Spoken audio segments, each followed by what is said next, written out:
A grumpy old man wasn't what I thought. I was at a coffee shop, feeling down after a rough week, my dog was sick, and work was a mess. The place was packed, with a long line of cranky customers.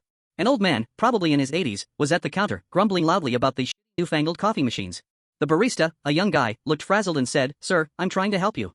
The old man snapped, "Your fancy latte crap is overpriced." I braced for a fight, but then he winked at the barista and said, "Kid, I'm just fucking with you. Make it quick, and I'll tip you big." The barista laughed, and the whole line relaxed. I got my coffee and noticed the old man sitting alone, so I walked over and said, "That was hilarious, sir." He grinned and replied, "Gotta keep these youngsters on their toes." He told me his name was Frank, a retired mechanic who loved pranking people to keep life spicy. I mentioned my dog's vet bills, and he said, "Been there. My old mutt cost me a fortune, but worth every penny." As I left, he slipped me a crumpled $20 bill, saying, "For your pup. Tell him Frank says get well." I tried to refuse, but he insisted, "Don't be a stubborn kid." I thanked him, tearing up. The next day, I went back, hoping to repay him, and the barista said, "Frank's a regular. Does this all the time?"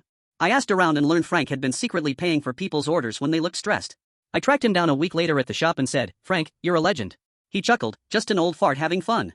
I offered to buy his coffee, but he waved me off, saying, "Save it for your dog." We ended up chatting for an hour about his life. His wife passed years ago, and he pranked to keep her memory alive, since she loved jokes. I started visiting him weekly, bringing my dog once he recovered. Frank taught him to shake 4 treats, laughing, "This much smarter than you."